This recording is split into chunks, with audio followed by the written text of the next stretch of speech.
MMA Junkie Radio with Gorgeous George and Go. This is what we do and why we do it, baby. We rollin'!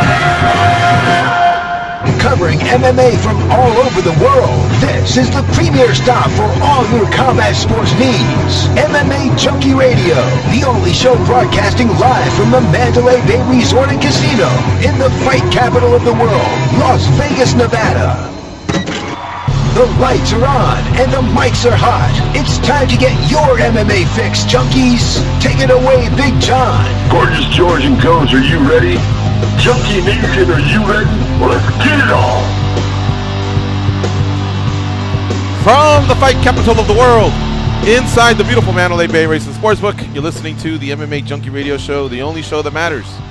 I'm your host, Gorgeous George. With me, as always, is the devious and dastardly Goes, our ace co-host. To my left, it's the fight analyst, Dan Tom. Back east producing, Josh and Gabby. Sitting to my far right is our co-host for the day, the latest superstar, re-signed by the UFC, Curtis Millender. Thank you, guys. What's up? I love that sweater. Thank you, thank you. Cool. I would wear that to the Rose Bowl. Got it for like $4. Did you? Yeah, it was 65% off of like 12 What was the original price? $6? No, it was like $12. It was like slashed down to $12, and it was 65% off of that. Ah. So I came up. Nice. Did you like my Rose Bowl joke or no? I did. Okay. I did. Yeah. I did. And I figured you followed because Goes asked you, do you follow other sports? And you said, yeah. Yeah, not so much college football now that my little brother doesn't play anymore, so I don't. Where'd he play? He played in Missouri. Nice. College football? Yeah. Oh. Lincoln University, Missouri. Okay. So now. And the career is over? Yeah, he's a cop now. So.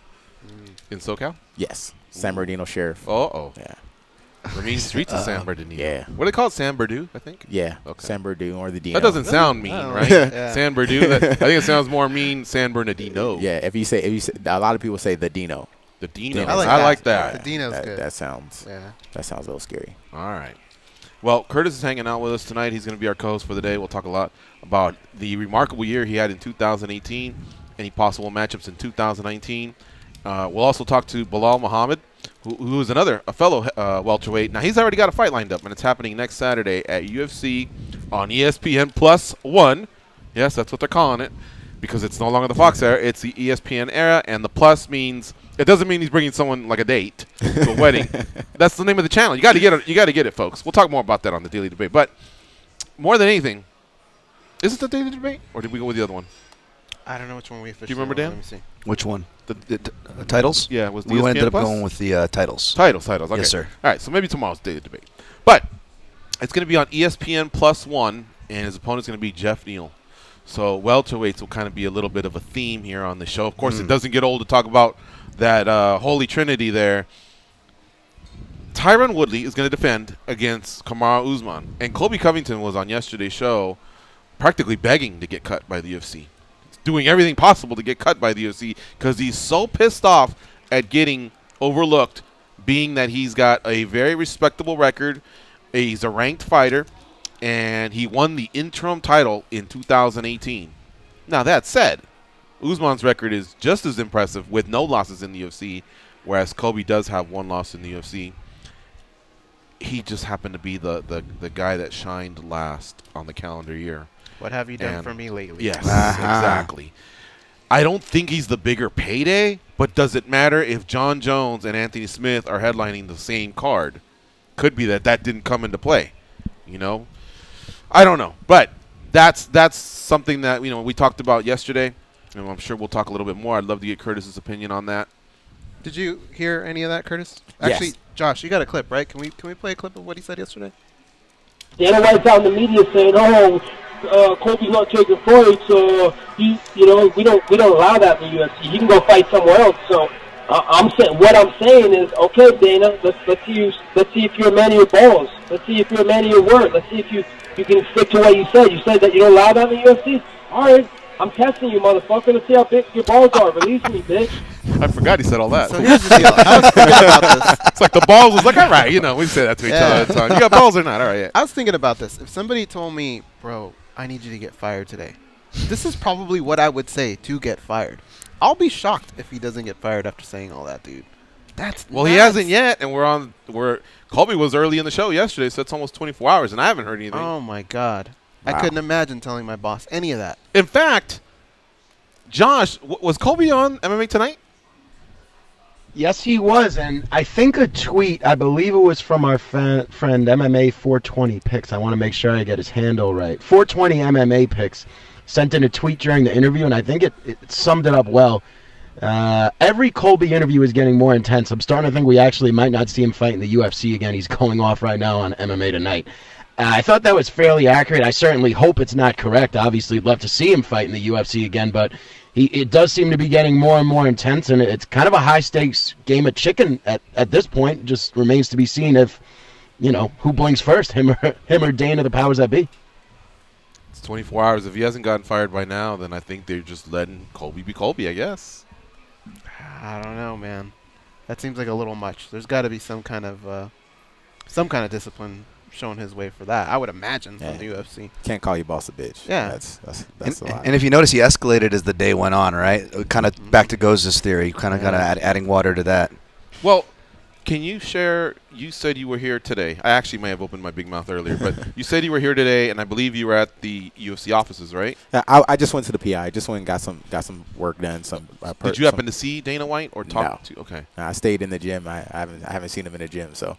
Well, okay. I was wondering if maybe that came up. Well, that Colby's a trip, ain't yeah, right? What is that like, though? Like, when you do see him, I mean, there's a lot of people on that roster. I'll be honest. There's times where family members come by and I go, what's that cousin's name over there? Like, do you get a, hey, what's up, Curtis, or anything like that? A head nod, fist bump? No, I haven't had any talks. Haven't shook his hand. Haven't done anything. The most I've seen of him is during the fighters meeting, and then the last 2 times I fought where he was in between the face-offs, I'm already talking shit to whoever I'm fighting, so I'm not even worried about him. So I haven't shook the man's hand. Not really any contact with him, really. Which would hurt more?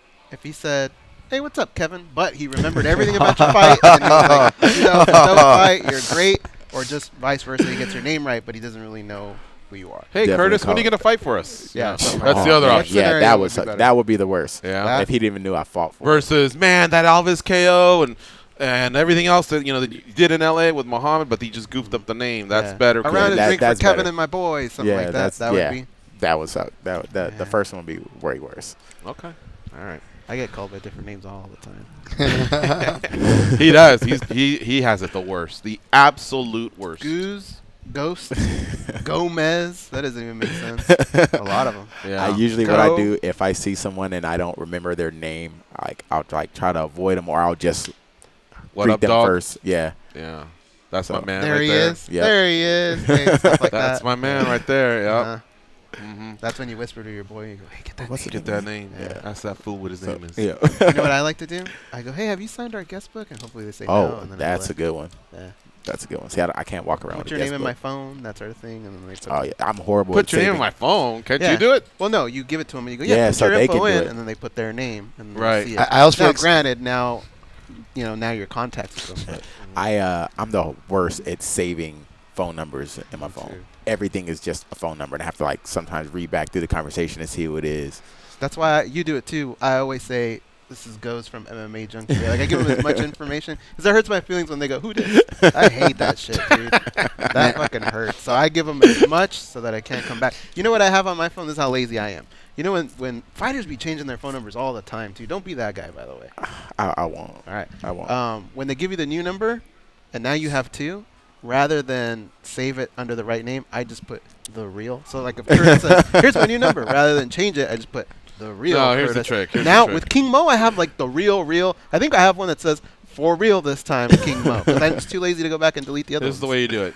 You put the new one under mobile because nobody has a house phone or work phone anymore. I doubt it. Yeah. I mean, like Josh, for example, he's got a mobile phone, but we were in the SiriusXM office, so we know there's an office, and you can do that. But for the most part, most of us aren't really having a mobile phone, right? At least in the MMA world, like the fighters especially. So the old number, you put it under other. You'll have to show me how to do But that. that'll still be like him. Like that's That would be Making good. a whole show new you. number is worse. I have it for King. The reason is because a lot of times it becomes like a relative or a friend, or it's just their second phone or whatever. But there's a primary phone that you need. Now, what sucks is when you go to do the text on iMessage, No, you can't see. some of them populate, so you got to look it up. But then once you figure it out, you figure it out. But work, man. I just got to contest Goz's method of, let me put your name in my phone or put your number in. Or I lost your number because I feel like creepy dudes have ruined that for us. I mean, because I just saw the other day, someone tried to use that on a professional lady. How do I say this? I'll say ring girl on a ring girl when I was at a show. That actually just sounds better. The truth sounds better in that case. On a ring, it was so cringeworthy because you're like, oh, I know what you're doing, dude. It's everybody in this room knows what you're doing. She knows what you're doing.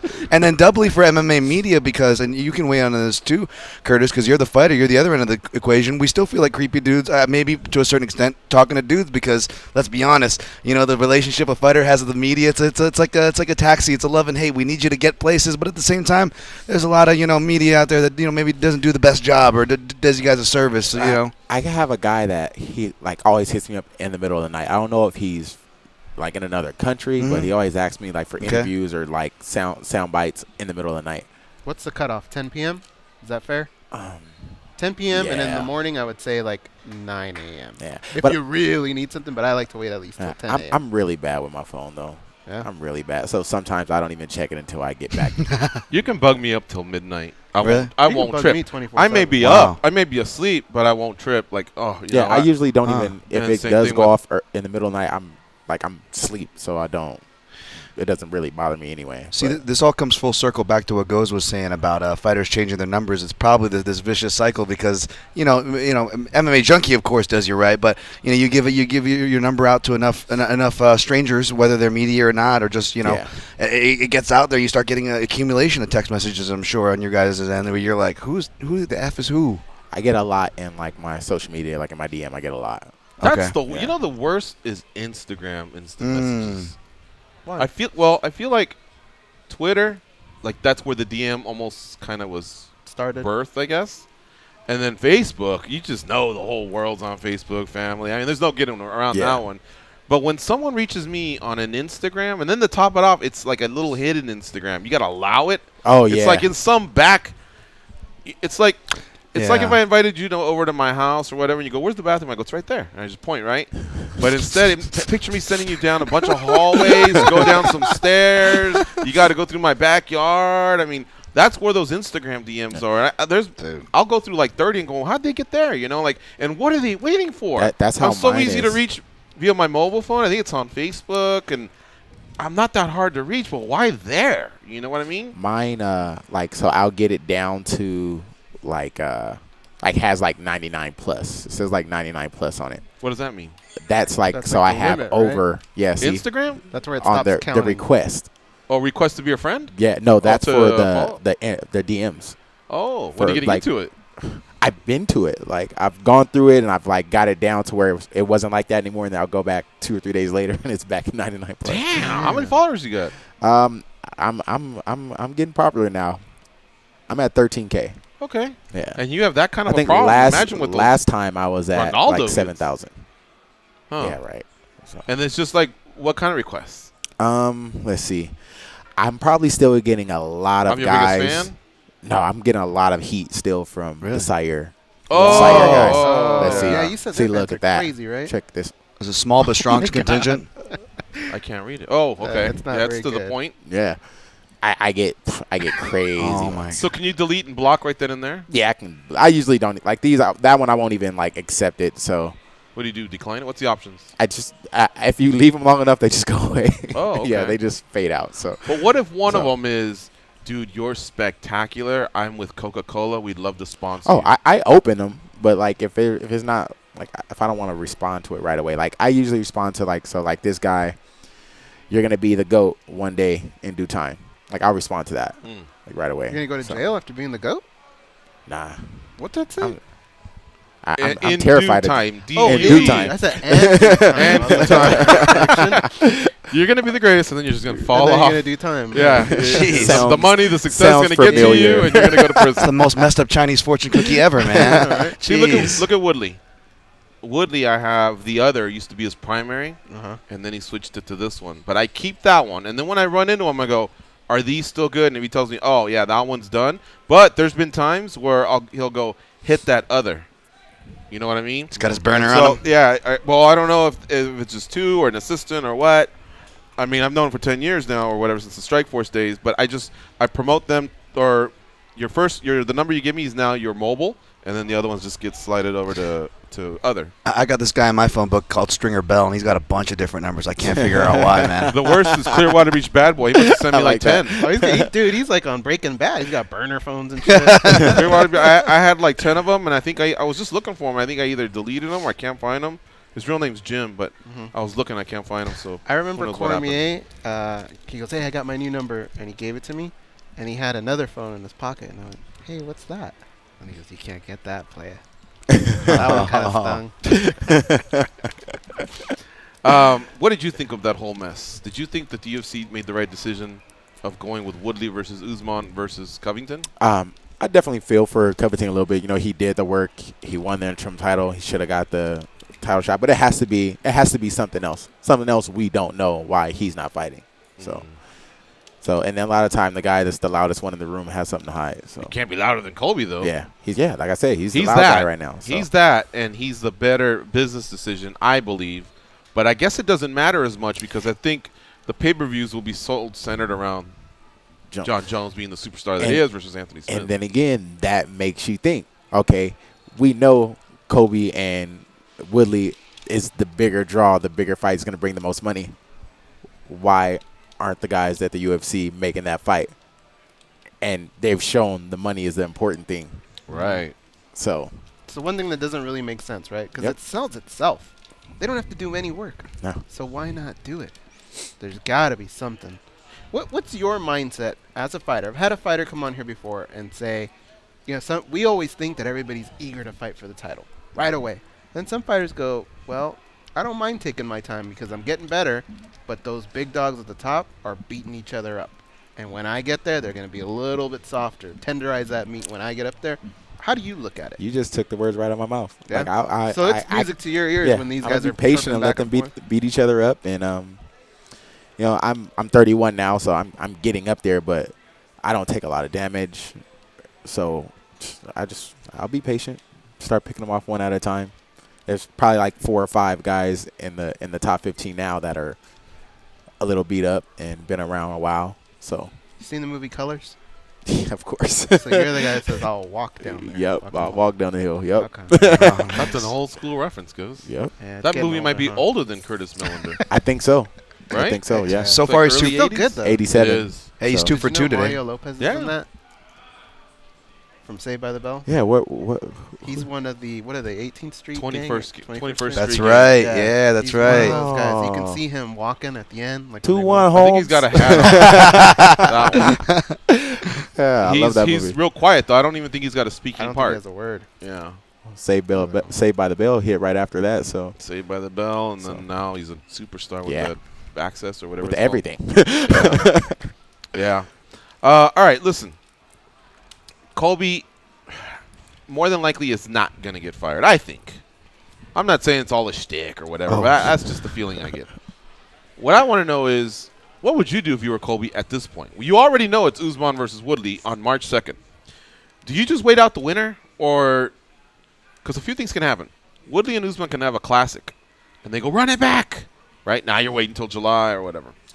That's one thing that can happen. 2, between now and then, somebody else, Ponzinibbio, can have a great fight. Who knows? And Colby gets past him again because he's apparently in a little bit of a proverbial doghouse. So there's a few things. Or let's say the winner, Woodley or Usman, doesn't matter. We'll flip a coin. I'm not taking sides. But the winner, the champ, breaks his toe, and he's out for 6 months. Whatever. All these delays can set back Colby rolling the dice and waiting out the winner.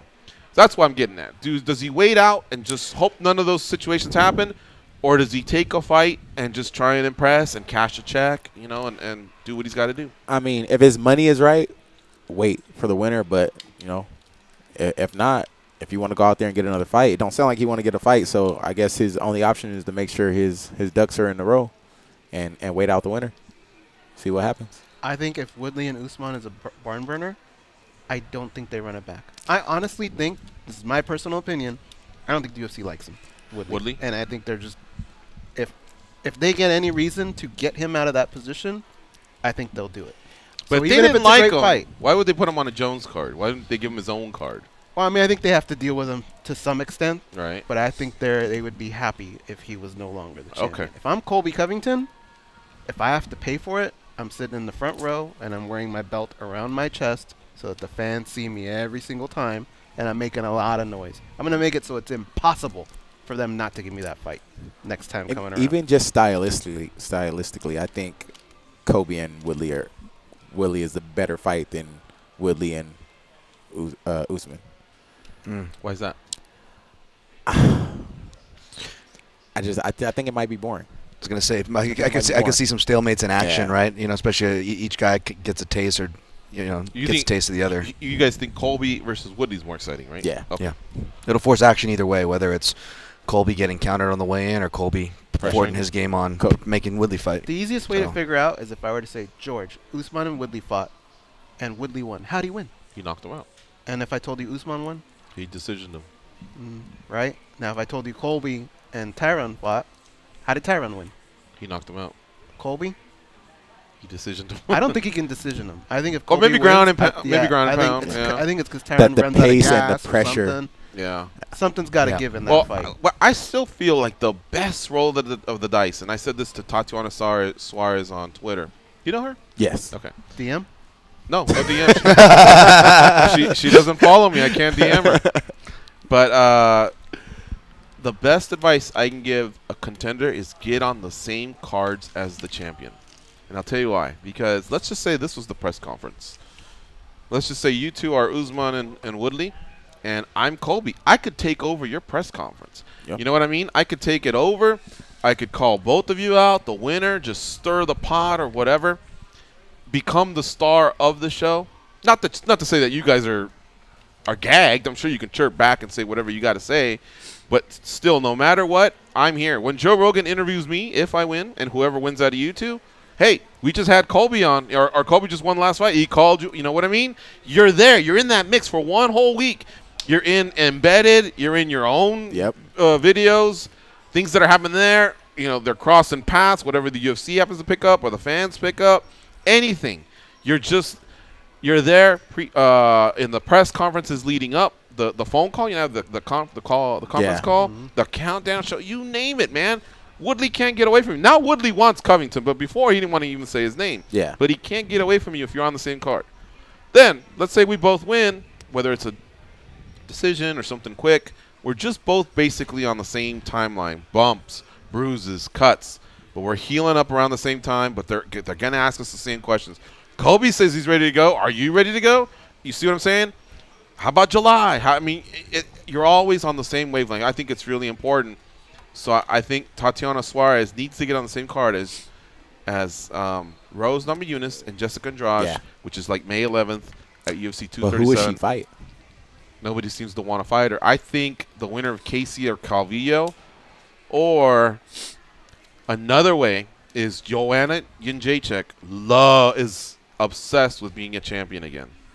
So I think you get her, back her into a corner and say, I want to fight you. And I think the UFC, believe it or not, would maybe consider Joanna a third shot at Rose. If Rose wins, if she can get past Tatiana Suarez. Because everyone else is declining her.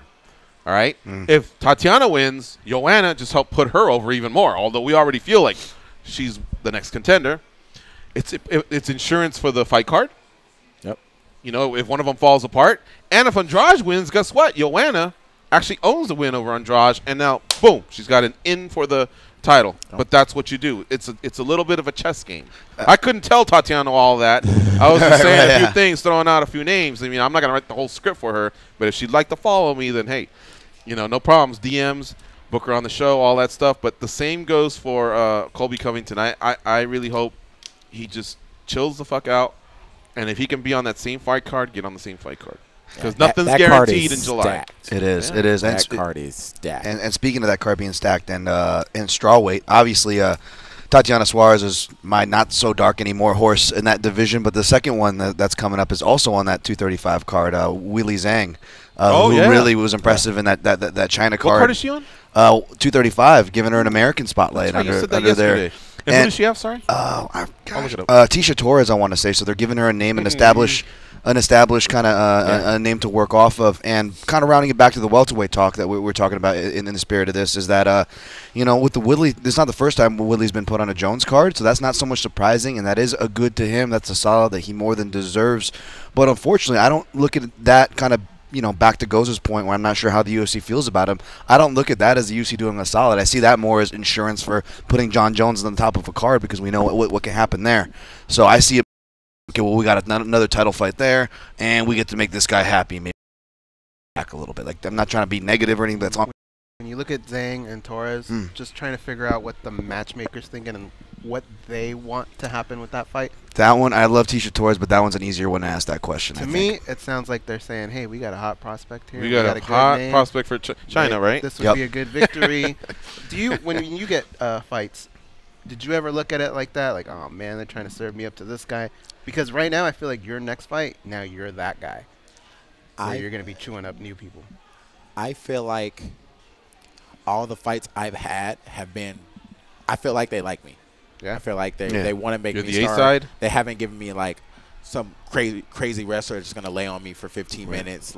So I feel like they're giving me guys I can showcase my talents with. So I'd agree with that because even like watching you early on in Bellator, and even some of the fights where you had to get those learning experiences and losses, and you talked about joking with Jimmy Smith that going back now that he's called both ends of your career, so to speak. Not that you have any ends, you're still young in your career, but even in those fights, I think I would dare say the criticism that maybe you would have received in some commentary on some of those performances, I would say it's because they just thought highly of you coming in. Kind of to your point, I don't think I think everybody's always respected you when they're putting you in there in these matchups. Yeah, definitely. I feel like since I've been here in the UFC, I've definitely been getting the love. Like the Thiago fight, a lot of people say, "Oh yeah, he's getting thrown to the wolves." It's like, no, nah. This is Thiago's on his way out, and I'm here to put him out. That was my whole mindset. So, and with Max, as soon as they offered that fight, it wasn't even any hesitation. I was like, "Yep, get him." And Baharzada, same thing.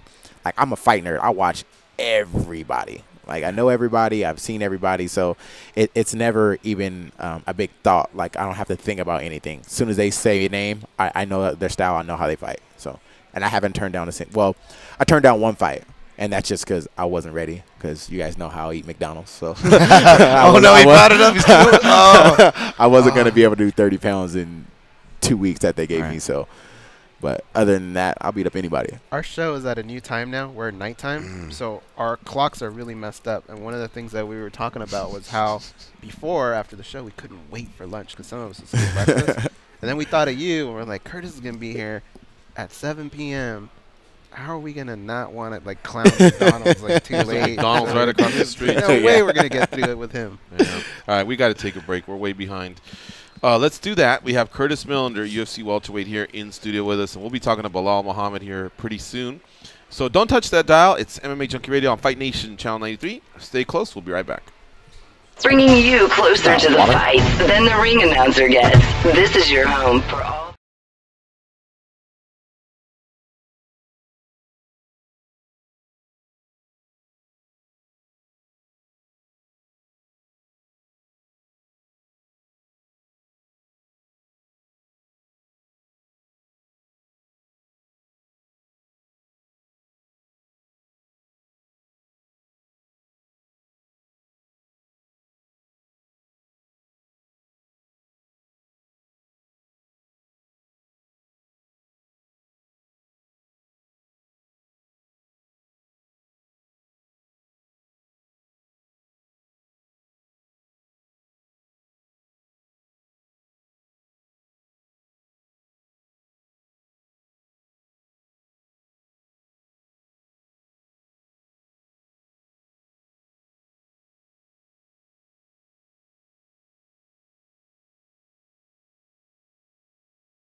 One time we had a problem with Masvidal and Brown.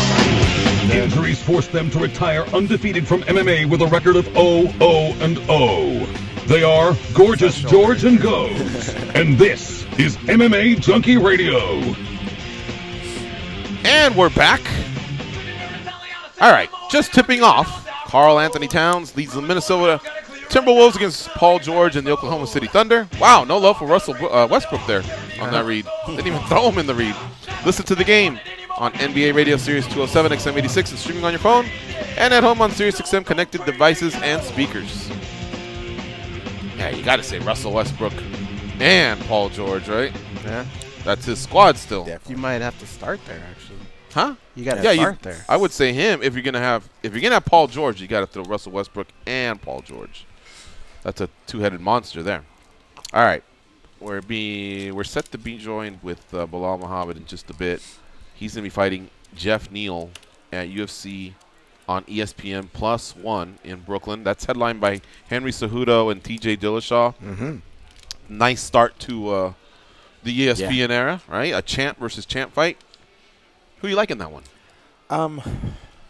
You running around in any of them SoCal circles with TJ? His gym is probably 5 minutes away from the house. Oh, yeah? Yeah, it's all smaller guys, though, so I don't really go over. But don't they have some mad scientist there that's supposed to be renowned for, like, at least the cardio or the strength and conditioning? Yeah, I don't know too much about him, but I see him, of course, on all the embeddeds and the countdown shows with TJ. I know Mark Munoz is over there. I trained at Mark's gym for a really long time before, so definitely has some good coaching and a good system over there. So, The 5 minutes from you. Yeah, I'm like 5. So you're like in Yorba Linda? Is that where they're at? I'm or in Anaheim? Placentia. Placentia. They're in Yorba Linda, I believe. Okay. So we're really close. Yeah. Who do you like in that fight? TJ. TJ. Why is that? I've been thinking about this one for a while. I'm a big TJ Dillashaw fan, but cutting to 25, that's a lot. But if anyone can do it, he is programmed like a world champion should be programmed. But Henry Cejudo's an Olympic gold medalist and a world champion, so you know he ain't playing around either. That one's a really, really tough one for me, and I'm just wondering, I wish TJ had at least had a fight at 25 at some point, so we know how he's going to respond to that cut. I guess we'll see when we see what he looks like in the morning at the weigh-ins. But this dude's just if he so wins, good. 25 is gone. If Henry wins, 25 stays. That's the rumor. Can you imagine that? Henry's trying to defend all the flyweights. That's a lot of pressure. But you know, he's great. Gold medalist wrestler. Beat Demetrius Johnson, who is the best ever. Yeah, that is something else. All right. So we got to get to our guest. He's ready to go. His name is Belal Muhammad. Belal will be facing Jeff Neal at ESPN. Well, sorry, I said that wrong. It's either UFC Fight Night 143 or UFC on ESPN +1. Takes place on January 19th. They're in Brooklyn, New York for this one. Part of the fight card will be on ESPN. That's the lead-in to ESPN Plus. They're trying to get subscribers. In this particular instance, Belal Muhammad will be on the ESPN Plus portion of the card. He's on the hotline right now. What's up, Belal? How you doing? Welcome back to MMA Junkie Radio. What's up, bro? How's it going? Good, my man. You're on with George, Goes, and Dan. We also have fellow UFC welterweight Curtis Millender in here with us as well. We're really, really pumped up about your fight. You know, we're pumped up about the ESPN era. We're pumped up about the champ versus champ fight. But welterweight has really been the theme this week with all the stuff going on with Woodley, Usman, and Covington. Yesterday we had Masvidal on the show. Today we have Millender co-hosting and Belal Muhammad. So I'm really, really pumped up about 170. And we were just discussing that fight between you and Jeff Neal is going to be a really, really awesome fight, man. I hope a lot of people tune in for that. Yeah, man. Welterweight's what's hot right now. I think that's like one of the most exciting divisions in the UFC right now. And like, there's so many good guys in the division where like you can make so many great matchups and it doesn't even matter. Like, I think there's like 5 or 6 guys that are like on more than 3 fight or 4 fight winning streak. Yeah, you ain't lying. Division, man. That's why it's crazy, man. It's like that division is really good, but it's so crazy that a lot of these guys are afraid to fight each other. There's some guys on long winning streaks, but none of them they're on long winning streaks because nobody wants to fight each other. Like, it's usually guys with winning streaks should be fighting each other to see who's better.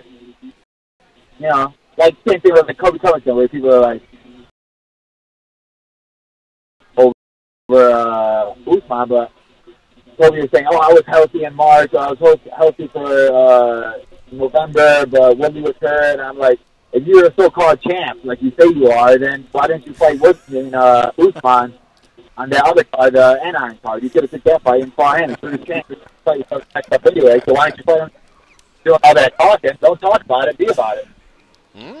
All right. Amen. I like that. Now, let it be known, of course, that Belal Muhammad is a teammate of Tyron Woodley. If you're feeling a little bit of an interest there, I'm just setting it at the table there. But I hear what you're saying, Colby Covington. It appears, from what we're hearing, was turning down a few opportunities that were outside of Woodley. And the reason is, I think, is because first he wanted to unify, and then when he couldn't unify, he at least just wanted that coveted spot. Who knows? But it is a very, very interesting division. You got Edwards, Cerrone, Nelson, Masvidal, U2, Magny, Damian Maia, Santiago Ponzinibbio, Robbie Lawler, Dos Anjos, Stephen Thompson, Darren Till, if he stays there. I don't know if he goes to 85 or not. Ben Askren. And those other and Ben Askren's just been added. That's insane, man. Yeah. Oh, Ben's your teammate too. Yeah. Okay, so you guys are pretty stacked over there at 170. Yeah, we're talking over there. All right. Are you guys? We're gonna keep that side division. Some guys start moving around. Did they get in camp in time to assist you at all? Huh? Did they get into their camps in time to assist you at all for this camp, or were you a little more isolated?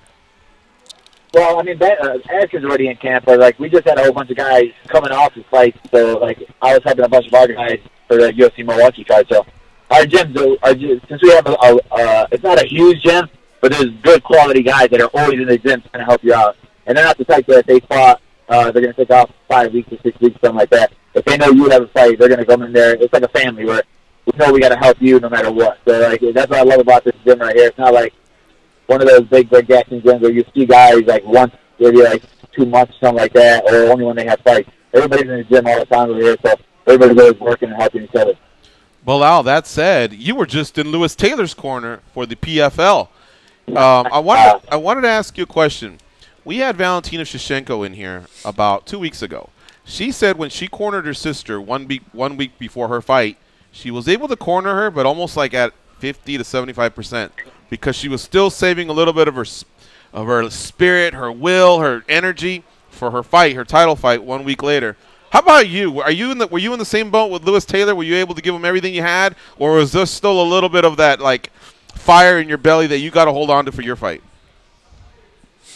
No, I Lou's like my brother. I literally gave him everything. I know how big that opportunity was for him, man. That was such a life-changing opportunity, and for like Lou, man, like, his story's on another level, man. Like they need to, he has a story you can make a movie about. Forget about Creed, man. You need to do a story about freaking put the guns on Taylor.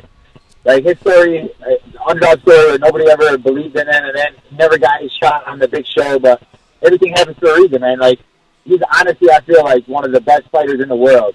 But he just never got that light shine on him. But now people are going to start realizing, all right, dang, we got another one of these guys? This guy's a monster. And he's 39 years old? Unbelievable, yeah. It was one of those where like, I put it all in for him, man, just because it was one of those, that was like the biggest opportunity either of us ever had. And I know that, like, how much he deserved it so much. So, man, it felt so good, man. It was so motivating to see him win and see him win in that fashion. So, like, honestly, it hyped me up. So it gave me more energy for my fight. He skidded him, dude. What was it, like 33 seconds?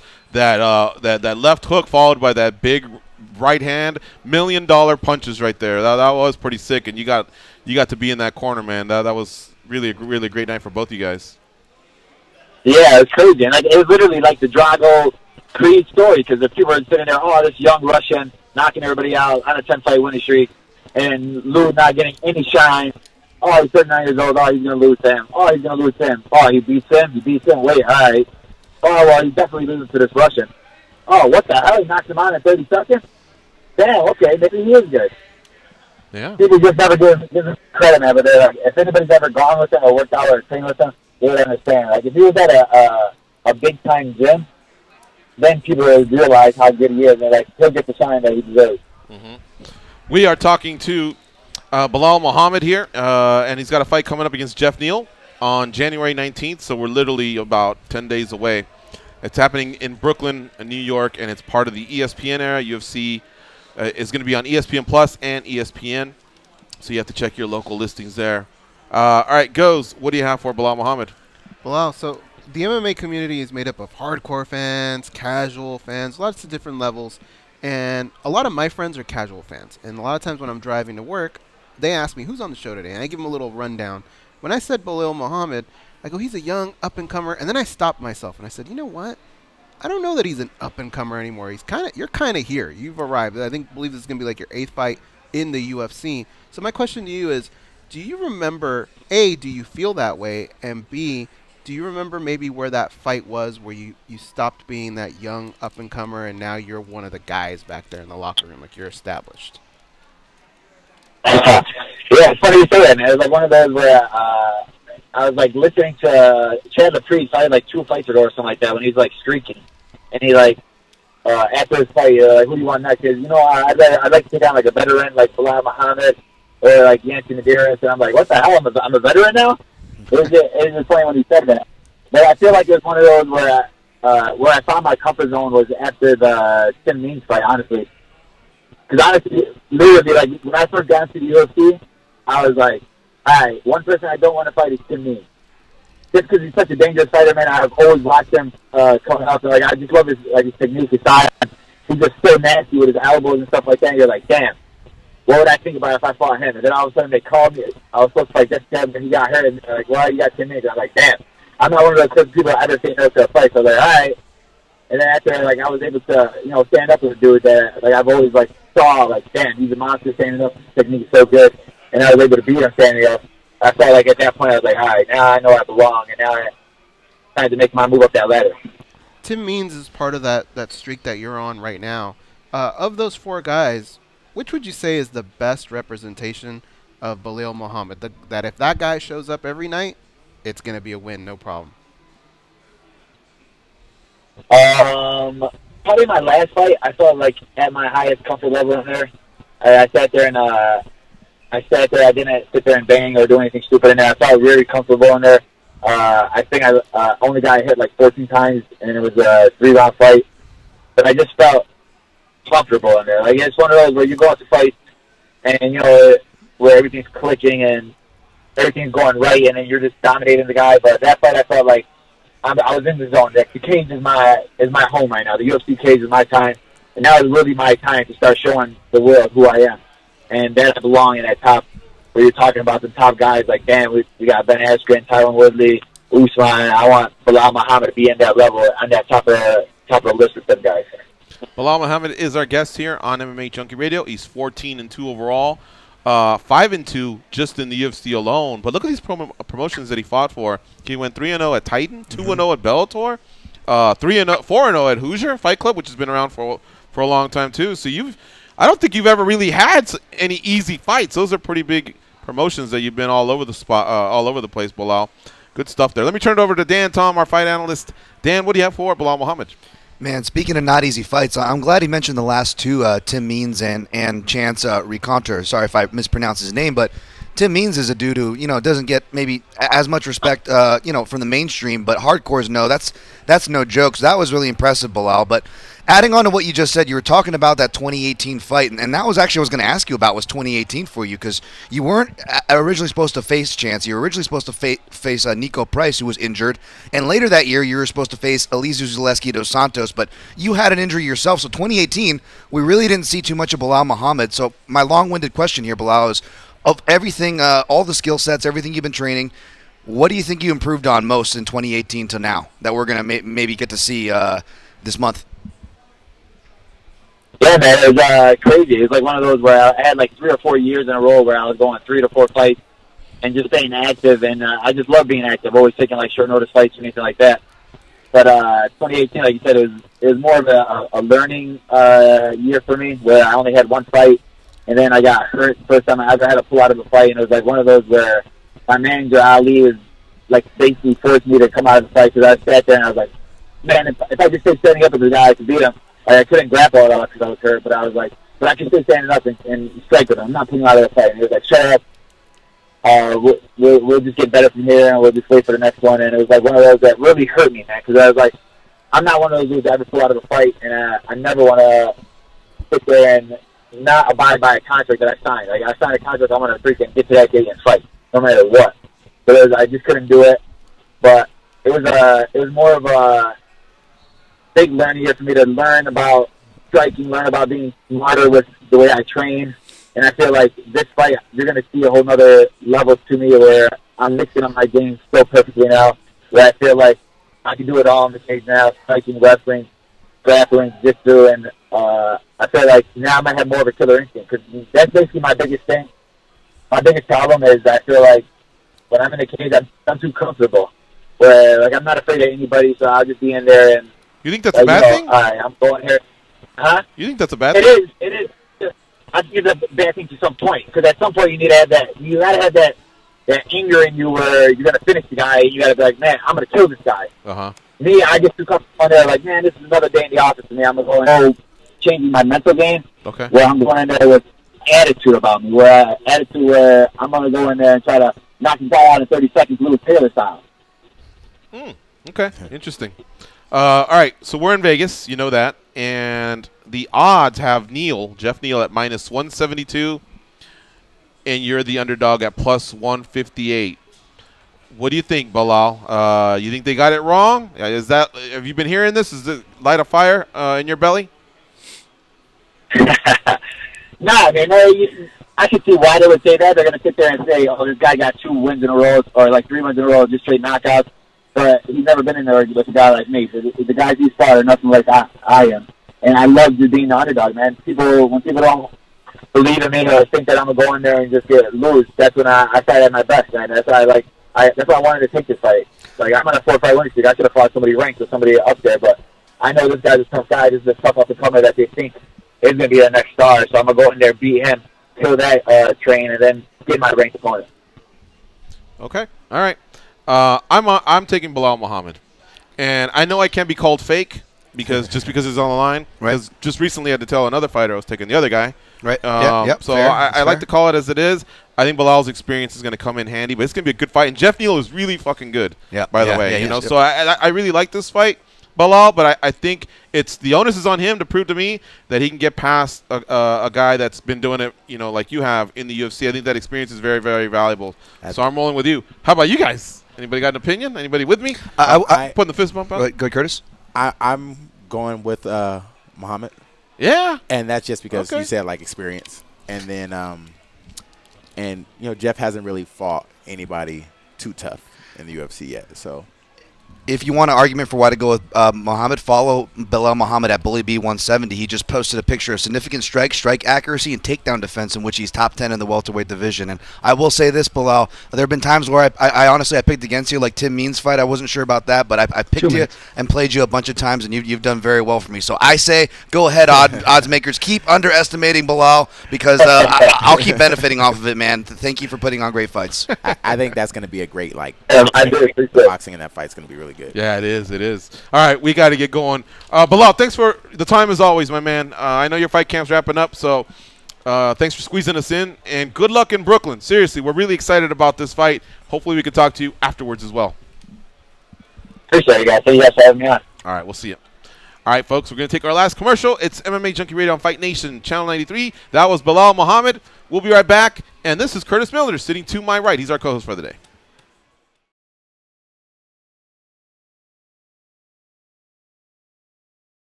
A lot better. Here are Gorgeous and Goes.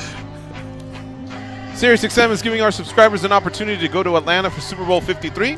One grand prize winner will receive a trip for two and tickets to the game. Plus, you'll have the opportunity to serve as SiriusXM's official blog reporter. For official rules and to enter, go to SiriusXM.com/Super Bowl. Do that before January 23rd. No additional purchase is necessary. And I know you're all wondering this, so let me be clear about this, guys. The NFL entities, as defined in the official rules, have not offered or sponsored the sweepstakes in any way. Good.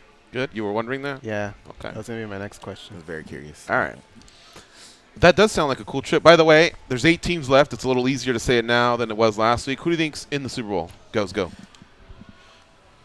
I'm going to go with New Orleans and the Chiefs. 2 #1 seeds. Way to really go out on the limb. Well, how about you, Curtis? I'm going with the Chargers and the Rams just so we can have an LA battle in Atlanta. Nice. Dan Tom, do you know football? Chiefs and Chargers, do I still end up on the opposite side? Well, no, they're on the same Damn conference. it. Yeah. I'll give you mine when we come back. We're up against the clock. It's the top of the hour break. It's just 60 seconds, folks. Stick around with us. We'll be right back.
Beside that red firelight, oh, you gonna let it all hang out. Fat bottom girls, you make the rockin' world go round.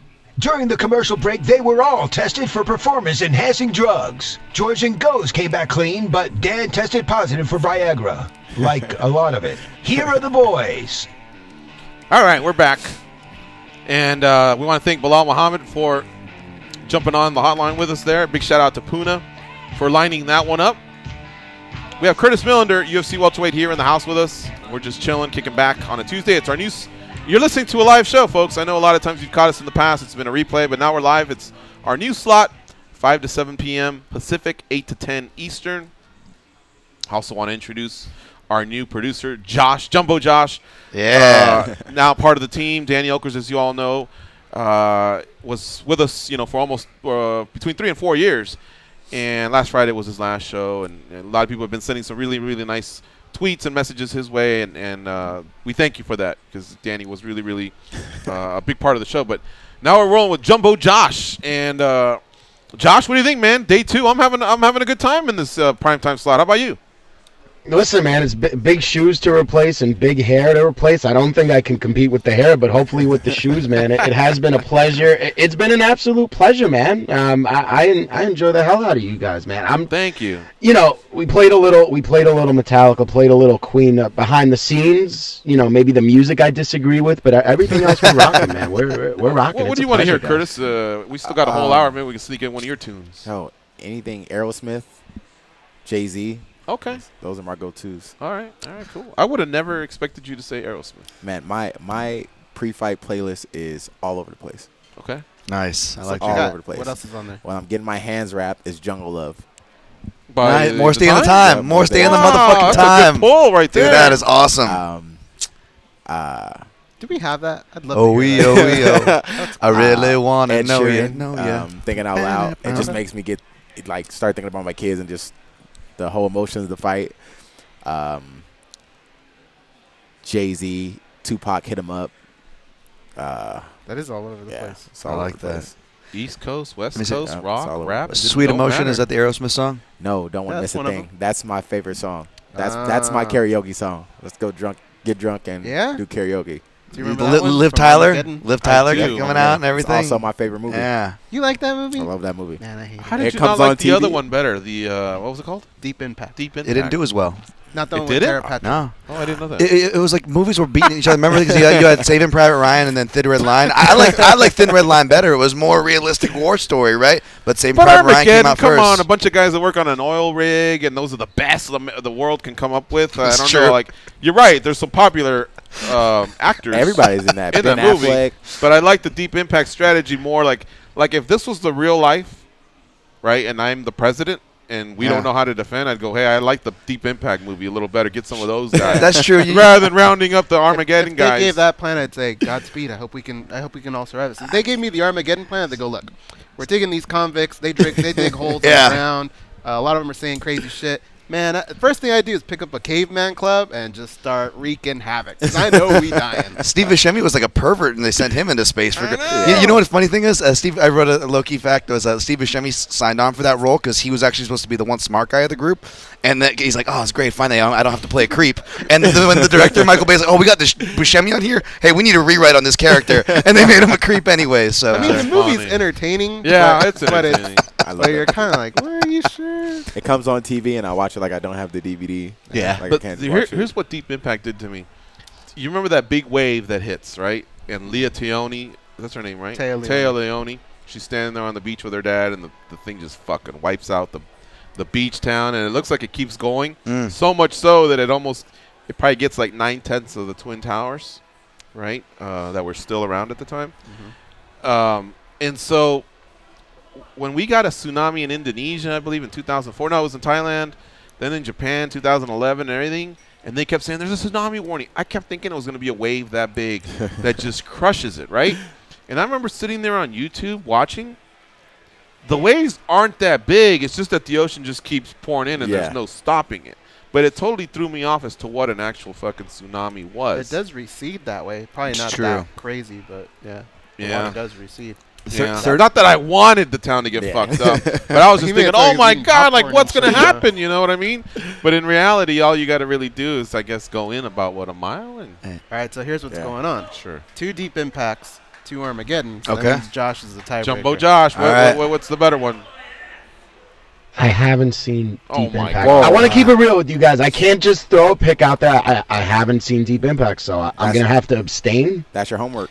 Yeah. Can I just cap off this part of the conversation? Sure. One last thing. We're talking about 1998 movies, roughly, or rather than that genre of sequels. Another one from '98 that they kept doing back and forth. Not just war movies, even animated bug movies. We had Ants and A Bug's Life. I will say A Bug's Life a lot more scarier now. Co-signed. Ants. Wow. See, I would say Ants too. I thought you were on an island. I was like, but I will say though, A Bug's Life a lot more scarier now because you had Kevin Spacey as the villain voice of Hopper, which is even more scary when you look back retrоспect, guys. Are these animation? You said animation? Yeah, back when those They animated. didn't have R. Kelly song on the soundtrack. Oh my God! Hey, it's '98. It's '98. That could have passed back then. That could have flew. Okay, I got 2 to consider. These are like neck and neck, just like Armageddon and Deep Impact. And both of these are good movies, and I think all of us have seen them. Okay. Curtis is a little younger. I don't know. U-571 versus, I just can't remember. Crimson Tide. Which submarine movie do you prefer? Crimson Tide. Is that the one with Harrison Ford? Which one is it? No, it one of the? That one's got Denzel Washington, Gene Hackman, James Gandolfini. There's some big dogs in that one. Yeah. U-571 has Bill Paxton, Matthew McConaughey, and Bon Jovi. Yeah, Bon Jovi, yeah. I've definitely seen U-571. Crimson Tide, I probably just would need to rewatch. I was probably It is a way too neck young. and neck race, man. They're both really, really good movies. I like U-571. So. Do you? Yeah. Man. I think I'm more entertained by Crimson Tide, but I love the story of U-571. Oh, yeah. Tying it into the World War and Germany and, just what. Everything's in German. Yeah, the skipper always knows what to do, even when he doesn't. Harvey Keitel, man, he was gotta a go beast in that movie. That was a crazy, crazy movie. Did you give us an answer? Curtis? I would have to go U571 because I've definitely you seen haven't them seen both. Crimson Tide? I have, Okay. but it's probably just been so long. Like I said, Yeah. Shout out to Gandolfini. He was in that. We were Yeah. talking about Sopranos, but he's no longer with us. All right, how about this story, guys? All right. In Brazil, we had Pauliana Viana, UFC strawweight, fuck some guy up who tried to rob her. This guy, I mean, look, it just looked like somebody who obviously, well, forget it. She beat up a dude. Some guy tried to rob her, and she put a 1-2 on him and then took him to the ground. There was some ground and pound, and then held him in a Kimura as she used the other phone or her other hand to call the cops. Look at the face on this guy. Look what's left of him. I thought about that. That was just a 1 and a 2. He looks like a Simpsons character, doesn't he? If you looked at that, if you showed me that, I would That's not say, a one. like, That's is the ground and car pound. okay? Like, it must have been a bad accident. When I see that, I go, someone got mount position for a second. You know what I'm saying? Hell Like, yeah. Somebody got mount position for a second on that one. He needs to come up with a better story when he goes to bars, right? Like, I ran into a mountain lion or something, right? Now, Fernanda Pronta, excuse me, who works for MMA Junkie, she's the one that actually broke this story, and it's killing it on our site, and it's been picked up everywhere. She also, if you dig into the story, it shows this guy came up to her, Curtis, with like a cutout cardboard box gun. So it was like he cut out a gun, but she could tell right away it wasn't a gun. You might as well come up with his finger, basically. You know? Would have been better. and said, hey, you just put it in your shirt here and said, hey, I'm going to cap your ass or whatever it He is you say should in have picked a Portuguese. booger and gone like that, and it would have scared me more than that cardboard. Probably, yeah, or a rubber band. I don't know. But it didn't scare her one bit.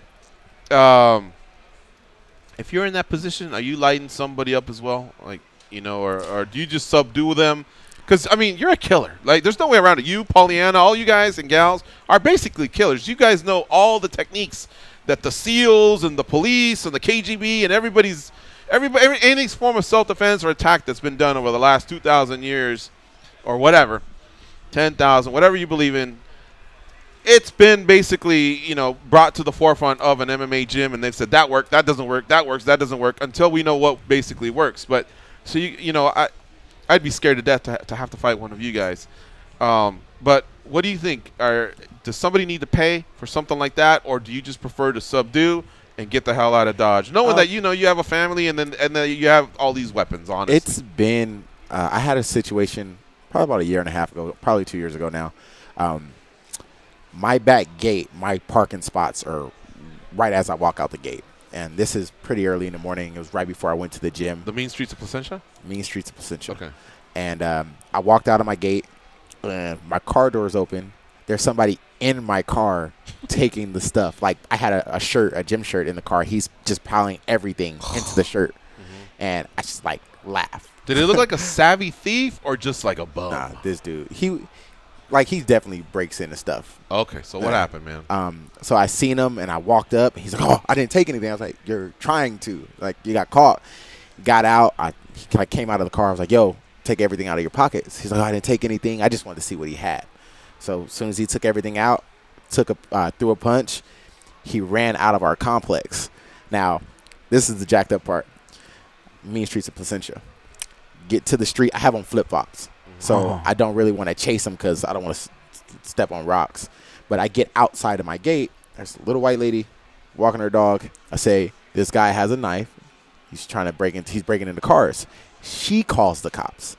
I live a 30-second drive away from the police station. He runs off. I try to chase him a little bit. I just see which way he goes. Was the knife the truth? He really he had a knife. Okay. So 30 minutes, cops come. 30 minutes later. And they're 30 seconds away? Yeah. Wow. And not even the cops, the parking enforcement. 135-pound man, soaking wet, a little girl. They come. They didn't know how to take directions. They didn't know the direction. And I'm like, yo, where's the cops? I give them everything. I head off, go to the gym, drive probably 2 minutes away from my house. There's 5 cop cars at a gas station with look like two homeless people. Damn. And More worried about that than what happened to you? Yeah, I didn't even call the cops. This was a little white lady called the cops. Wow.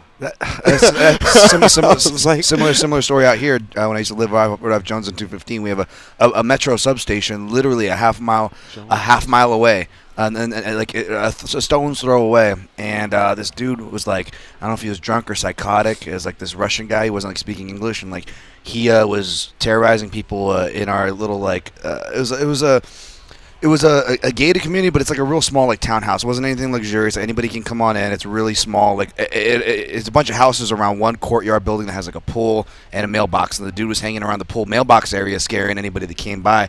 And this guy actually chased my mother into the house. Like, whoa. yeah, like seriously. She like had to like run for her life, close the doors, lock it, call the cops. And again, 45 minutes, and it was just one car. They didn't really.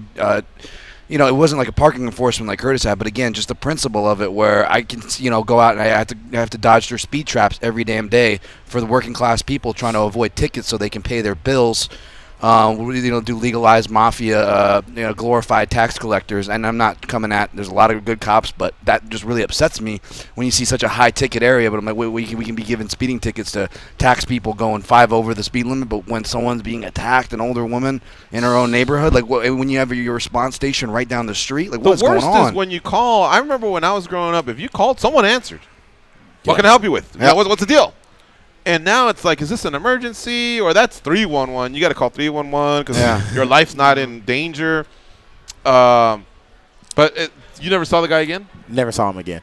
It's actually. And you got everything. Oh, it was right? just like in the chest. Oh, you hit him in the chest? It was like little chastising. You saw the knife and just. Yeah, it was like a little. Like, did he actually brandish just the knife and no, say, like, he what's up? took it out of his pocket. When I told him to take everything out of his pockets, I just wanted to see if he had like a gun. Right, yeah, if you ain't got a gun, you're fucked. So, yeah. But I've had teammates that have gotten like all their gear stolen out of their cars. I'm like, yo, the ball's on that guy. Like, you open a car and you see boxing gloves, shin guards, and you're gonna take this dude's stuff. Like, better do it quick. I purposely leave my boxing gloves out because I think maybe they'll think it's a fighter and they won't break in. That's a good one. I know houses, like if you put the security thing in front, even if you don't have a security system. ADT? Yeah, it supposedly knocks off a pretty good percentage of people wanting to rob your And house. a dog barking. Mm-hmm. Yeah. I kind of had mixed feelings. Like for a while, like I trained Extreme Couture for a long time, since maybe after the first year it was open. So I've been there a minute. Competed there. Did more than the average Joe, I guess you could say. But I did have one of those stickers, which was an Extreme Couture thing. And part of me would think, oh, well, maybe it'll, not to be ego, but in more safety, maybe it'll take like that 1 or 2% and at least take a piece of the pie maybe off potential entanglements or someone wanting to break in a car or, God forbid, something else. Yeah. And then part of me felt kind of douchey because I'm like, I don't want to be that guy. It's like, tap out shirt, bro. Like, I don't want to be like that guy either. Like, I don't know. I've definitely gotten out of like tickets and stuff because of my gear, and like I've left like fight posters in the car. So. Oh, wow. Oh, you fighter? Do you lead them into it, or do they recognize it right away? They're always going to ask to look at the car. So they just go like, oh, so what do you do? Yep. And then how quick do you throw out the UFC? I actually haven't been pulled over since I've been in the UFC. So. Oh, actually, yes, I have. But I didn't have to use it. You didn't have to use it? Yeah, he pulled me over. I got onto the freeway to. I had my son in the back seat, and my windows are really dark. So I got into the carpool on ramp, and he pulled me over, and he came over, and as soon as he walked up, I knew what he was pulling me over for. I just rolled down the back window so he can see my son. He's like, okay, I need to see the little guy in the back. That counts? I didn't know that counts. What? If you have a little kid in the seat? Yeah, that'll count that's for a carpool. Yeah. Oh, I didn't know that. I thought somebody had to be like. No, there was a lady about 30 years ago that argued that the fact that she was pregnant, there was already 2 people in the car, and she won. Whoa! Oh wow! Yeah, I leave the car seat in the car all the time. Yeah. I had I shout out to my buddy Johnny Nielsen. He worked at a grocery store, and Bartles and James. This is how long ago it was. Had one of those like cutouts where the guy was going. I think it was George Pimpton or Pimpton or whatever his name was, saying like you should buy this. It was a cutout, so he stole it or took it when the promotion was over, and then bent him in half, and he would ride shotgun in his car, and he got away with that for a long time until he finally got caught. But he said he got away with it for so long that it was worth the ticket. But yeah, it was just a cutout. You know, like the Clay Guida that we had, that we bent in half, just like that. He just put one of those in the car, and he got away with it for a long time. You know what's the worst one? is Randy Couture lives about, what, a mile and a half away from us? And he has, remember what the first Ultimate Fighter when they gave him cards? Oh, yeah. It's been broken into twice. It says Extreme Couture. It says UFC. And some guy said, "Nah, I'm gonna fuck this car up." Vitor didn't he get his truck stolen twice? One when he was at Texas Day, Brazil, and he was like eating, and like they stole his Escalade. Damn, I didn't know that those two guys of all guys. The Honda Accord or the Civic is the one that gets broken into the most, right? Isn't that the stat? Yeah, I don't know. Yeah. Oh man, I hope it don't happen to me anytime soon, because that would really bum me out. Anyway, that is a great story that's been blowing up. If you see it and you like it, please share it. It's just one of those that I wouldn't say viral in terms of like millions and millions of views. Well, maybe, I don't know. But I know that it's done very well on our site. But I think it's a feel-good story, especially for a lot of women, you know. For a lot of women, hell, I feel uncomfortable, you know, midnight if I'm gassing up, I'm looking around or whatever. I can only imagine how a lot of females, you know, they're half of me, basically, you know, the 130 pounds or 140, whatever, out there, especially if you have kids. And you read a story like that, maybe it makes you want to go out there and take a couple self-defense courses. Syndicate was really, really cool back in the day. They actually had a sequence of, it was a guy named Casey, a sequence of Brazilian Jiu-Jitsu, and it was 12 different classes where women could go for free and learn self-defense. So my girlfriend, Juliet, she went in there and she completed the program. Nice. And she still remembers a couple key things so that if anything were to happen, you know, eye poke, knee to the groin, something's going down, and it, you know, it ain't gonna be fun for you. And that why your face is all scratched up? I was gonna say, I was the dummy. I was the dummy, but you can learn a lot even from just a couple different classes or a couple different seminars. Me, myself, and one of my old coaches, Billy Burke, we do self-defense seminars for kids and women at the UFC gym in Corona. That's nice. Cool. Yeah. So tell me about that. Are they free to the public or part of the gym? It's part of the gym, but I'm pretty sure like everybody can come. It doesn't. You don't have to be a member, but we invite everybody. So. Oh, anybody can come. Yeah, anybody can. And when is it again? We haven't done one in a while. We don't have one scheduled, but pretty sure we can get one together. I'm pretty sure there'll be one coming up. Now that I say it. If you do, maybe tweet it and let us know so we can retweet it. I think that'd be great. Definitely will do. Okay. And you just go through the different sequences of what you can do. Yeah. Yeah. Sometimes it boils down to when you can. I remember basically what it boiled down to was once you're engaged, here are some options. But obviously, if you can get out of there, you get the hell out of Dodge. Yeah. Even for me, even for me, like that's my first reaction to get out. Like I don't. Especially now, like I know how to throw a punch, so I have these soft baby hands, so I don't want to have to hit anybody unless I have to. Exactly, yeah. So my first reaction is to get out of there too, because you never know. These guys, they're scared of ass whoopings. You beat them up, they shoot you. We just had an incident in Torrance. It's not too far away. Well, yeah, you guys are from Orange County. Some women were fighting at a bowling alley. And one of the guys got beat up, and he started shooting up the bowling alley. What? Killed 3 people. What? Yeah. Over 2 women who just started on a fight. 2 women that were fighting. Wow. At a bowling alley. Yeah, a bowling alley. Man. Bunch of kids.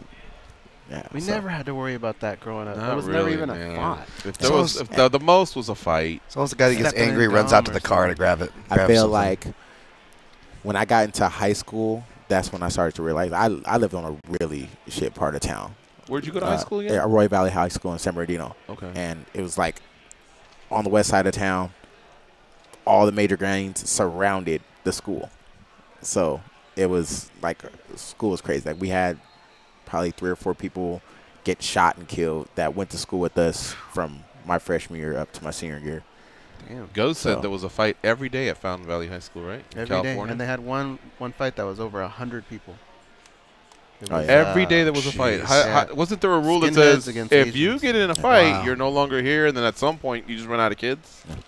Yeah, but I don't know. They just kept coming back. The biggest fight I've seen had Skinheads. Right next door. Skinheads against what? Skinheads against a bunch of hardcore kids. It was in a gymnasium in Utah. We played the show, and a band. Oh, I forget what they were. But they attracted a skinhead. No, they're a straight edge band from Salt Lake, but they were a straight edge band who had a lot of skinhead influence. So these guys showed up, and the skinheads no one likes skinheads. That's what like everybody were like, you having a beef with this guy, and you're having a beef. Everybody unites, like, you know what? We're all friends tonight. These guys, and it was just one of those. It was like a whole gymnasium of just fighting. And I remember one of my buddies I call Caveman, who just looks like he could do some damage himself. He's like at a certain point in the mid chaos, I look over at this guy, and he's standing at the side of it, going yes, putting his hands up like he's like feeding off the energy. I'm like, what the fuck is going on right now?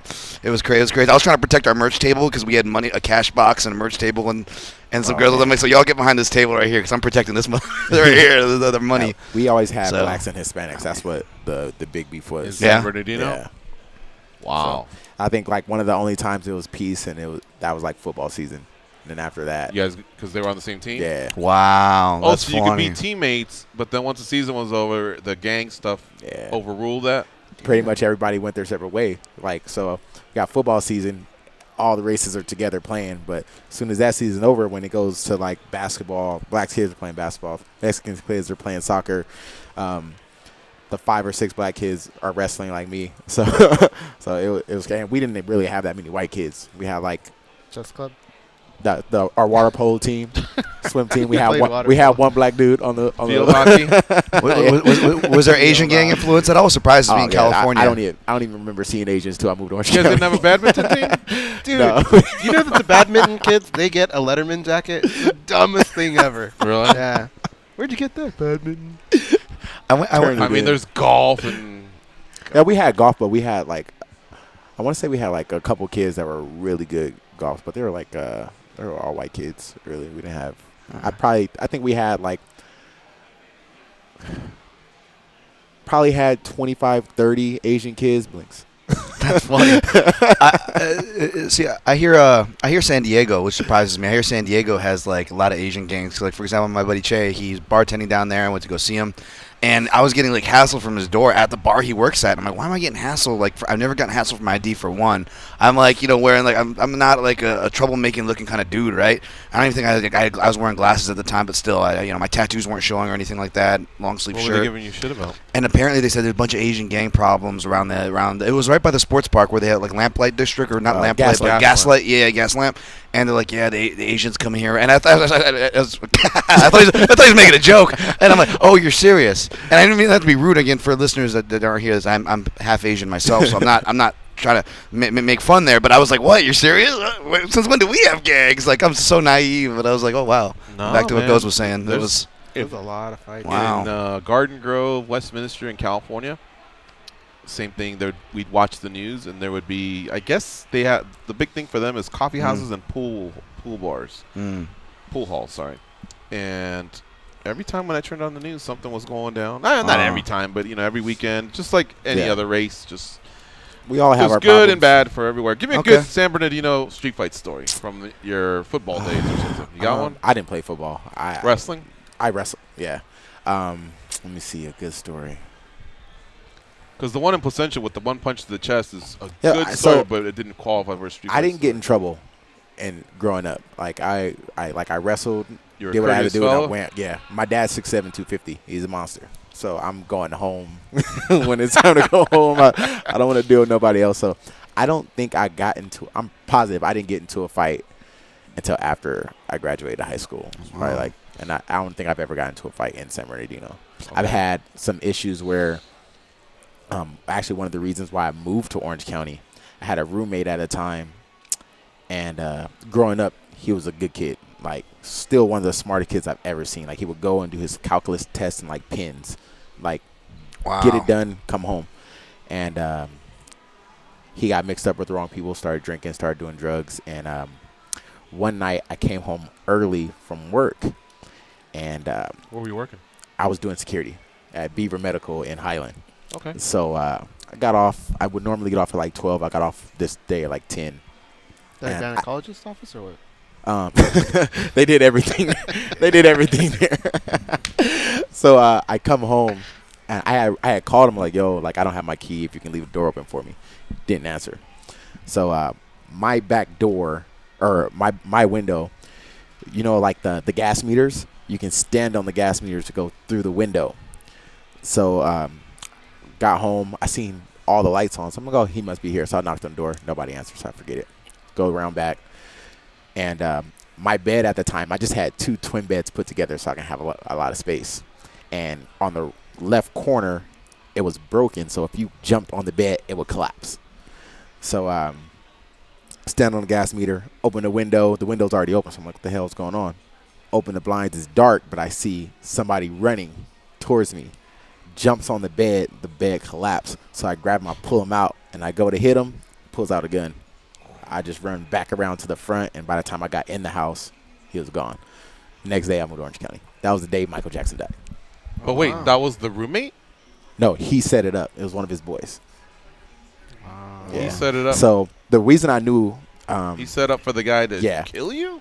No, just to rob us. you. Yeah, okay. so they took like my PS3 at the time, and then I would always be going back and forth. My girlfriend at the time lived in Orange County, so I would always go and hang out. So if I wasn't there and he needed like cash for rent or a bill, I had like a TV stand and an envelope taped to the top. So, and with the money in it, so nobody knew. Like, I only had 2 people in my room, my brother and my girlfriend at the time. It's the only people I knew. And that whole thing was gone. Damn. Yep. And so you moved to Orange County, but not because you were scared of him or nothing like that. Nah, it was time to go. It was just, you couldn't be with the guy that. Yeah. I got you. So, because you said he turned to bad stuff, so I don't know if he became like a hardcore gang. Yeah, he's banger like that threatened your life or something. smoked out, cracked out now. My dad called me one day. He was like, "Yo, have you seen Dier?" I'm like, "Nah, I haven't heard from him." He's like, "Well, it's this dude outside your Uncle Billy's house yelling and screaming. I'm pretty sure it's Dier." And it was him. Wow. Yeah. Hey, So. go ahead, Dan. I was gonna say, did the guy show the gun and announce he had a gun, like No, a he warning? pulled it out, and I seen it because I'm like pulling him out of the window. So as soon as I seen it, I just shucked him and Turn bounced, the Because corner it was just quick like and a corner okay. I right was gonna there. say, It was not a right straightaway there. where you, Yeah. okay, yeah, wow, That is scary, crazy. man. How many times have you had a gun pulled on you? I think that was probably like the only time. Okay. Yeah. Wow. All right, we got to take a break. You are listening to MMA Junkie Radio on SiriusXM's Fight Nation Channel 93. Stay close. We'll be right back. We got the daily debate coming up. It's a really, really interesting question regarding the 12 UFC titles that are out there.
Got the whole music fierce, let it be, I said. The B, I said, hold it by yourself. Nobody feel like you deserve. I agree, I said, I'm one of the council. Get started every day like Jesus did. And he said, I say, as we said before, just keep doing the thing you said, say no more.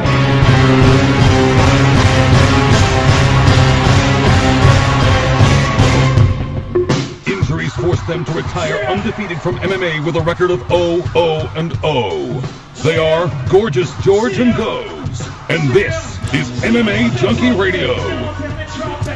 All right, Karl Anthony Towns, Minnesota Timberwolves. Right now they're playing Paul George in the Oklahoma City Thunder. You can catch that game, Series 207 XM87. Series 207 XM86. It's streaming on your phone or at home on Sirius XM connected devices and speakers. Right now that game's 79-75, so it's pretty close. All right, got Curtis Millender here in studio with us, but let's take a quick phone call. And if you want to follow this gentleman, which is Marco from Waco, call in. It's 877-FIGHT-93 or 877-344-4893. All right, Marco from Waco, what's up, buddy? ¿Qué pasa, Holmes? MMA Junkies, back live and in prime time. I like it. Congrats, guys. Thank you. I like it a lot. I know producer George is glad to work with you guys because he won't get verbally abused like he does with RJ Clifford or Luke Thomas, man. Hey, don't put words in my mouth. I love everyone, but it is great to be on this show, too.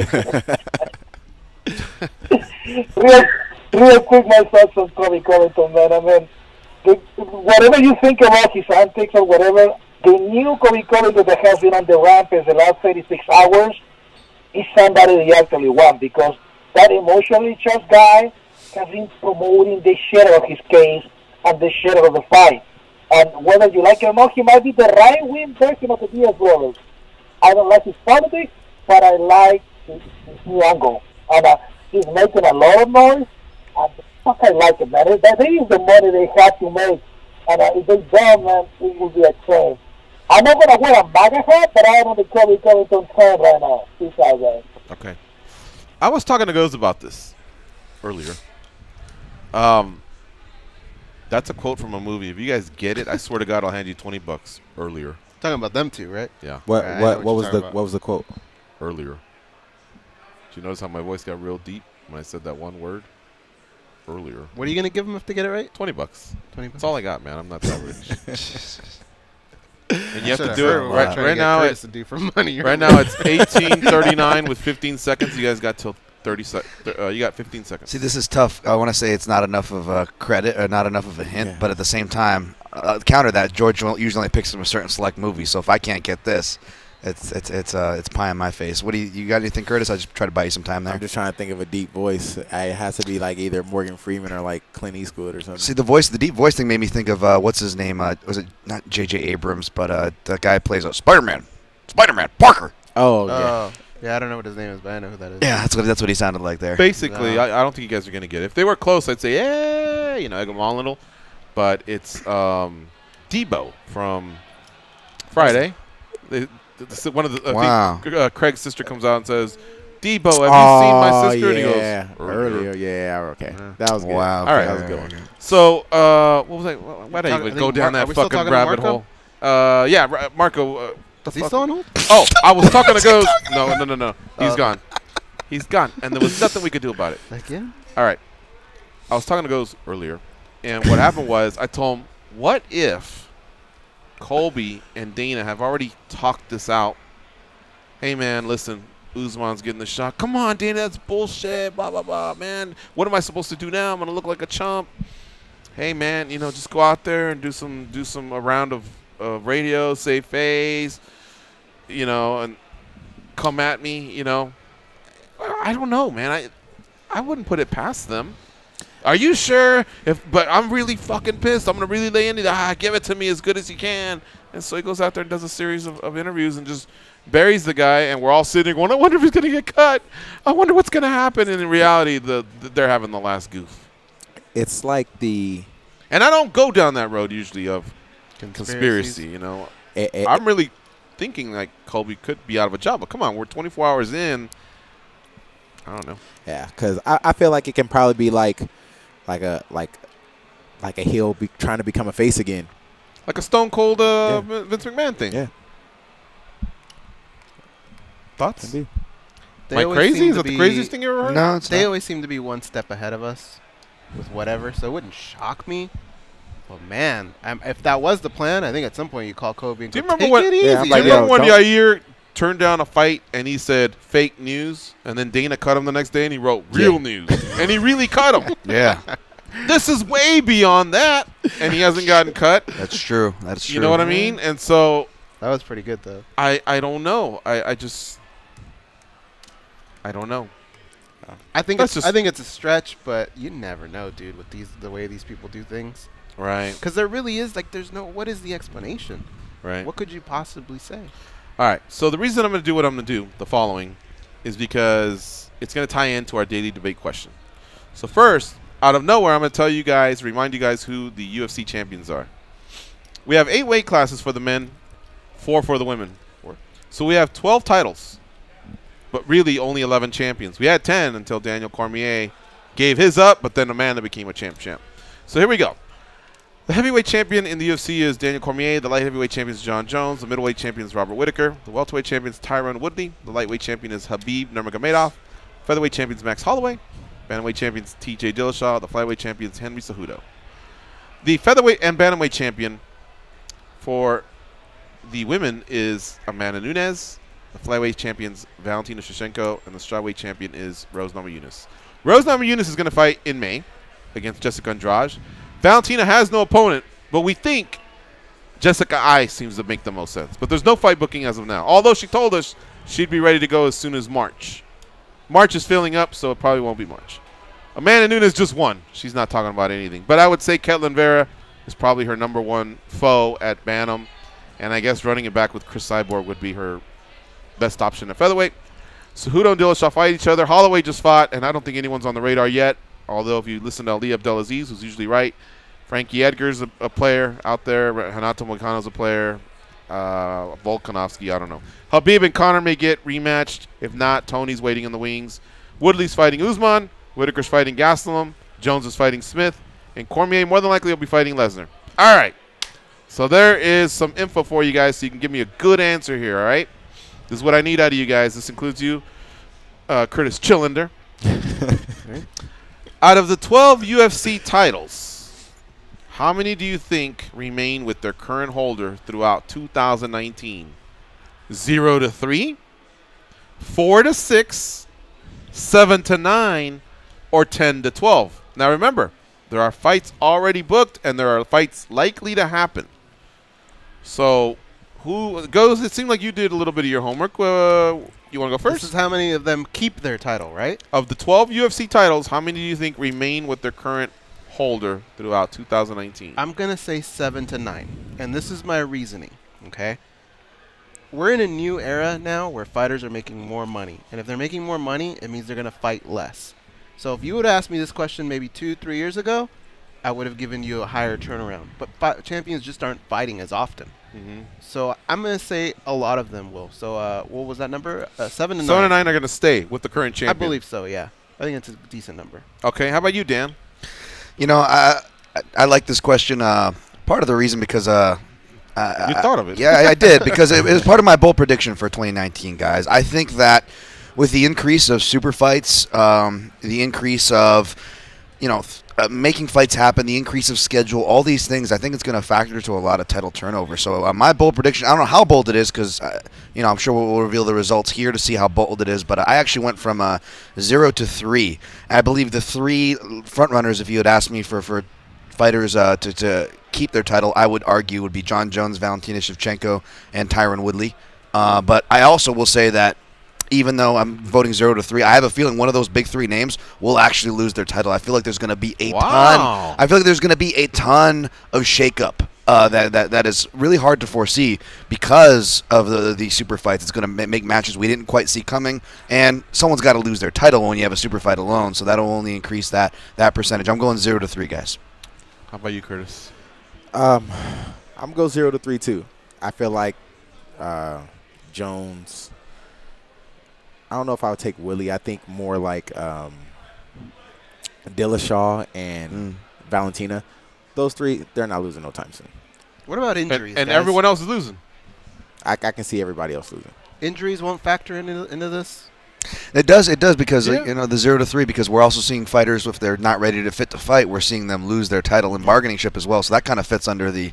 So I'm being a little sneaky. I'll admit it, but that it all plays part into my answer. For I'm 0 going to 3. with 4 to 7 actually, because I think Rose could possibly lose. I don't think Valentina's going to lose. I'm just going to say I don't think Amanda is going to lose unless she rematches with Cyborg, but we just saw what happened, so I'm going to say she ain't. We know Cejudo or Dillashaw, one of them is and one of them isn't. I think Holloway's got some killers ahead of him, man, but I don't know why I'm doubting this kid. He looked pretty damn good against Ortega. I don't think Khabib will lose. Oh, yeah, I forgot about that. Woodley's just got a tough schedule, but, man, he's already got 4 title defenses. I think Whitaker can lose. I don't think Jones can lose. And I don't think DC can lose. So I'm closer to the 7 of the 4 to 7 on my end. But I feel like champions fight a little different when they become champions. So you don't think many champions are going to lose? Is what I don't think boils so, down because to. I think you're making more money. If I'm Tyron Woodley, this is the way I'm looking at it, right? I'm making more money. Yeah, people are booing at times at my fights. But what do I care? When I go back, now I got all my money again. I have my title. I can ask for a big fight again. I can do all that. When your kids are opening up Christmas gifts and they add all the cool stuff, you forget about people booing. Trust me. Yeah. I think a lot of these guys fight differently once they become the champions. I think they fight this defensive style. I think that's just going to be a trend for the rest of the year. It's more of a boxing trend is what you're calling for in 2019. Yeah. All right. Well, this is how it broke down, guys. There was 752 votes. 47% went 4 to 6. That was the category I had. 26% said 7 to 9. That was Goz's category. 23% said 0 to 3, like Dan and Curtis. And then there was a 10 to 12, which means, Jesus, you must think all the champs are just impenetrable over here. That had 4%. So, interesting question. We really had to think. And but we're all on different sides. Let's go a little bit further here. That's the Daily Debate, brought to you by the MMA Junkie Radio team and Curtis Millender, who at times is chilling. That's why he's Curtis Chillender. Cormier, I'm just going to give you 3 names at every division. You tell me if the champion get through this 2019. Cormier, all right? Lesnar, Miocic, John Jones. Ooh. That's a tough question. How are you going to answer that, Curtis? He'll beat Miocic and Brock, smashes Brock. But John Jones, he's right, so he's susceptible. Yeah. All right, Jones, Smith, Anderson, DC. Wait, the part to his question, is it a heavyweight or light heavyweight? No, heavyweight. Cormier versus Jones, moving up, yeah. Yeah, then I'd have to say he would lose. One of those 3? Yeah. All right, Jones, this is Cormier moving down. So Smith first, Corey Anderson, and Cormier. No, not Cormier, because it doesn't seem like they want to fight you. Luke Rockhold. He moved up. Can Jones get through those 3? He can, but you didn't name his biggest opponent. Himself. Nice one, Goose. Yeah, he'd probably lose. He'd figure out a way to lose that title, trust me. Whitaker. Can he get through Gastelum, Jacare, and Israel Adesanya? No. I don't think so either. Maybe I'm wrong. That's a tricky part. I put like Robert Whitaker with TJ Dillashaw, where like they're up there for pound fighters, but there's a lot of bangers in those divisions too as well. You got to respect. It's tough. Again, he's giving out Jones 3 is names, the only though. one that can hold on that we think so far. But you're right, giving guys? out 3 names. We're hoping each well, champion fights 3 times. I know, but I'm going to go with that. You know, Okay. Woodley, can he get through? Holy shit, we need to take a break, right? Yeah. All right, last one, Woodley, and then we'll come back. Usman, Covington, and Ponzinibbio. Yes. Yeah. All 3 of them? That easy? Yeah. No, I'm not Kobe saying it's would easy, be but tough. you do it. But Okay. All right. You're listening to MMA Junkie Radio on Fight Nation Channel 93. We'll be right back.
let me stick my key in your ignition. Blah, blah, blah. Here are those two dummies, George and Goes. All right, guys.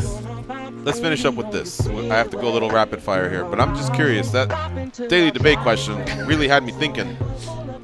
You all seem pretty confident that Woodley can get through Usman, Colby, and Ponzinibbio. We said if it's possible. I think that's possible. All right, can Khabib get through Tony, Conor, and Poirier? I would say yeah, but I have a feeling one of them is going to get him. But I would feel safe if that was that one has to be Tony. I don't see. That's what Dan feels too, right? Yeah, I mean, I've been since 2009. I've had Tony over Khabib, but Holloway, can he get through Moicano, Edgar, and Volkanovski? Yes. I don't know. I don't know about Edgar. I know, and Volkanovski too, man. I think they're all deceptive. I'm a big Holloway fan, obviously, but I think those are all deceptively tough matchups for different ways. Volkanovski got some mean ground and pound. Yeah. When's the last time you looked at Holloway though and said, "Well, he sure needs to shore up"? I mean, he's just. But he hasn't gotten taken down and beaten up. Yeah. He hasn't faced the short, stout wrestler since Dennis Bermudez, and I'll argue he won that fight. Most people will, and that fight was ages ago anyways. So it's really hard, but Volkanovski made a point. You know, all respect to Max, we haven't seen him against that matchup. We've seen him scheduled to face that matchup, but it never happened with Edgar. We haven't seen it against Volkanovski or even Mendez, who recently got knocked off. So couldn't we say the same thing about John Jones? Well, he hasn't been taken down, beaten up. No, there's a reason why. I just feel like even the names I threw out, unless you have DC coming back, I don't know. Okay, let me continue here just to finish. Dillashaw, his toughest three would probably be. I'm just gonna go with bantamweight. No, actually, one of them is going to be Cejudo, so I'll say that. Another one will be Moraes. And I'll say the third one. God, I feel like I'm disrespecting Asunciao? Asunciao. Yeah, I'm going to say him because I don't want to say that. I'm not implying Moraes is going to beat Asunciao. So, yeah, what about that one? Can he get through that schedule? Asunciao beat him, right? Didn't they? Yeah, they beat. They're 1-1. Oh, 1-1? Yeah. But can he get through Cejudo, Moraes, and Asunciao? I would like to see the Moraes. I think that'll be the toughest one. Can he goes? That's his toughest, but I think he can. He's just a real complete fighter. I'll take him over Moraes, but I think Moraes is his toughest fight. I think it's a tough fight, and yeah, I think Moraes can beat Asunciao. I was one of the few who had him beating him the first time too, but the split decision obviously went to Asunciao. Can Cejudo get through Dillashaw, Benavidez, and Rayborg? Yes. Yeah. You know he lost to Benavidez once, right? Yeah. Yeah. Okay. Wow. Okay. Can Nunes get through? We'll say her Yoa would be Cyborg, Ketlin Vera, and somehow Kat Zingano pops back up. The last girl to give her a loss. Nah. Nunes can't get through that? She smashes. She smashes? Yeah. Valentina? Yes. Yes, okay. Yeah. Stop there, yes. I feel sorry. We're not trying to punk Rose, but, man, Andrade, Tatiana Suarez. It's tough. And the Chinese young lady. Weili Zhang, yeah. Can she get through those? No. I don't think so either. Wow. So Valentina, I think we feel the best about, along with Jones and Nunes. See, Nunes, I'd argue, would be on paper. So maybe 0-3 wasn't so bad that you guys said then. I feel like Nunes on paper automatically is the most probable fighter to lose a title because she has two. But I also will say that even though I'll probably pick her against both Caitlin Vieira at bantamweight and probably pick her, go opposite of my pick the first time and pick her against Cyborg in a rematch. She can win those fights. She'll probably be favored slightly in those fights. But the thing is, those are both dangerous fights. Yeah. Like Cyborg, even though we just saw, if you want to say, okay, pick any female fighter on the world, no matter a weight class, who's the toughest match for Nunes, I think most of us, I mean, I would see some contrarian Shevchenko picks, but I think most of us are still going to put Cyborg in there. If there's a gun to our head, well, okay, who's got the best shot to beat this girl? We have to pick one. I still think most of us are going to pick Hopefully Cyborg there. A patient Cyborg. Yeah. All right. We are almost out of time. Want to thank Curtis Millender for popping in here and co-hosting with us. Also want to thank Belal Muhammad for his time. Tomorrow we'll be joined by Gilbert Burns, and I believe we have a couple other guests who haven't been locked in yet, so I'm going to leave it at that. Curtis, we got 15 seconds. Do we know who you're fighting next? We know I can't say yet, but it's coming. It's coming. All right. Well, seriously, thanks for stopping by, man. We had a good time with you, seriously. Thank you very much. I enjoy it. Thanks to Jumbo Josh holding it down back east. We are out of here for Dan and Curtis and Goes. I'm George. Have a nice day. Go out there and be a champion.